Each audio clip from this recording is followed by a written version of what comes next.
Yohanes pasal 5. Penyembuhan pada hari Sabat di kolam Betesda.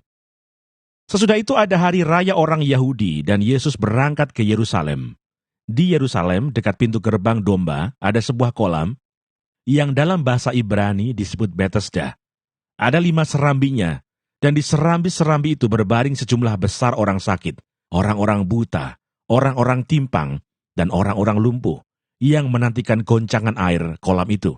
Sebab sewaktu-waktu turun malaikat Tuhan ke kolam itu dan menggoncangkan air itu, barang siapa yang terdahulu masuk ke dalamnya, sesudah goncangan air itu, menjadi sembuh, apapun juga penyakitnya.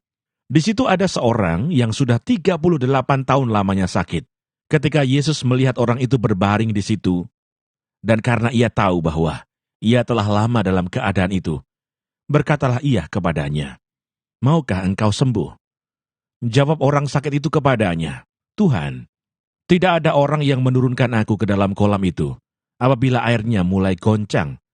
Dan sementara aku menuju ke kolam itu, orang lain sudah turun mendahului aku." Kata Yesus kepadanya, "Bangunlah, angkatlah tilammu dan berjalanlah." Dan pada saat itu juga, sembuhlah orang itu. Lalu ia mengangkat tilamnya dan berjalan. Tetapi hari itu hari Sabat. Karena itu orang-orang Yahudi berkata kepada orang yang baru sembuh itu, "Hari ini hari Sabat, dan tidak boleh engkau memikul tilammu." Akan tetapi ia menjawab mereka, "Orang yang telah menyembuhkan aku, dia yang mengatakan kepadaku, 'Angkatlah tilammu dan berjalanlah.'"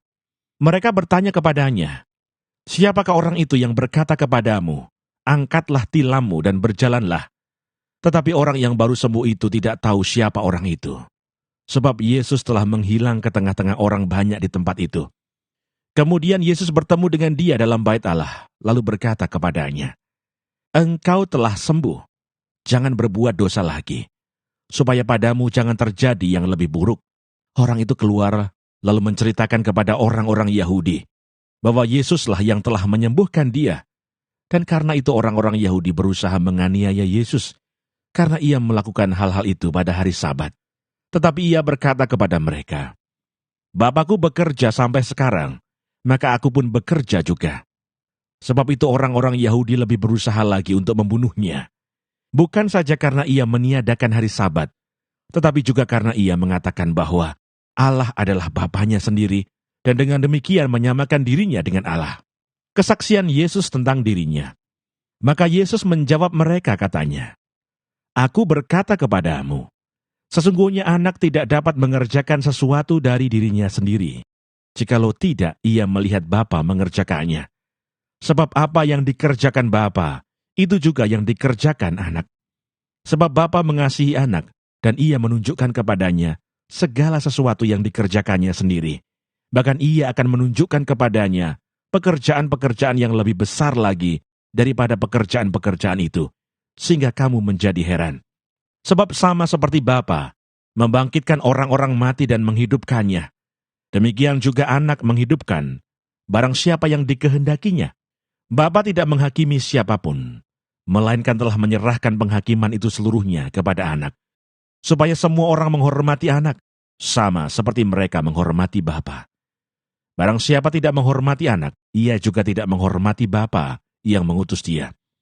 Aku berkata kepadamu, sesungguhnya barang siapa mendengar perkataanku dan percaya kepada dia yang mengutus aku, ia mempunyai hidup yang kekal dan tidak turut dihukum. Sebab ia sudah pindah dari dalam maut ke dalam hidup. Aku berkata kepadamu, sesungguhnya saatnya akan tiba dan sudah tiba bahwa orang-orang mati akan mendengar suara Anak Allah, dan mereka yang mendengarnya akan hidup. Sebab sama seperti Bapa mempunyai hidup dalam dirinya sendiri, demikian juga diberikannya anak mempunyai hidup dalam dirinya sendiri. Dan ia telah memberikan kuasa kepadanya untuk menghakimi, karena ia adalah anak manusia. Janganlah kamu heran akan hal itu, sebab saatnya akan tiba bahwa semua orang yang di dalam kuburan akan mendengar suaranya, dan mereka yang telah berbuat baik akan keluar dan bangkit untuk hidup yang kekal. Tetapi mereka yang telah berbuat jahat akan bangkit untuk dihukum. Aku tidak dapat berbuat apa-apa dari diriku sendiri. Aku menghakimi sesuai dengan apa yang aku dengar, dan penghakimanku adil.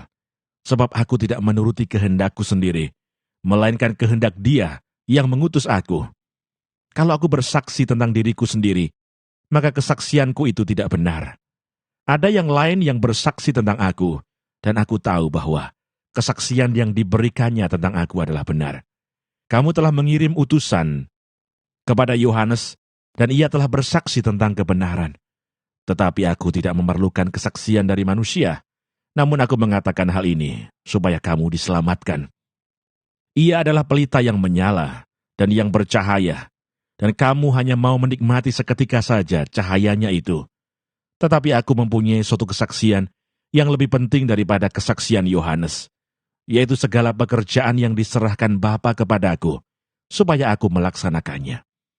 Pekerjaan itu juga yang kukerjakan sekarang, dan itulah yang memberi kesaksian tentang aku, bahwa Bapa yang mengutus aku,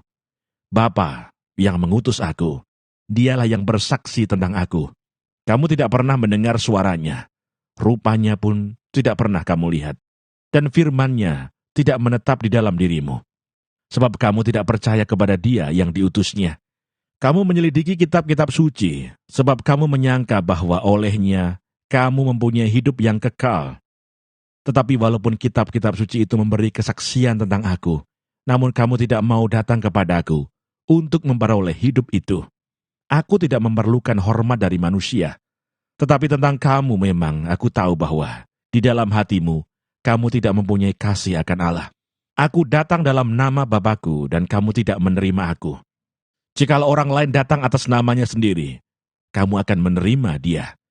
Bagaimanakah kamu dapat percaya, kamu yang menerima hormat seorang dari yang lain dan yang tidak mencari hormat yang datang dari Allah yang Esa? Jangan kamu menyangka bahwa aku akan mendakwa kamu di hadapan Bapa. Yang mendakwa kamu adalah Musa, yaitu Musa yang kepadanya kamu menaruh pengharapanmu. Sebab jikalau kamu percaya kepada Musa, tentu kamu akan percaya juga kepadaku, sebab ia telah menulis tentang aku. Tetapi jikalau kamu tidak percaya akan apa yang ditulisnya, bagaimanakah kamu akan percaya akan apa yang kukatakan?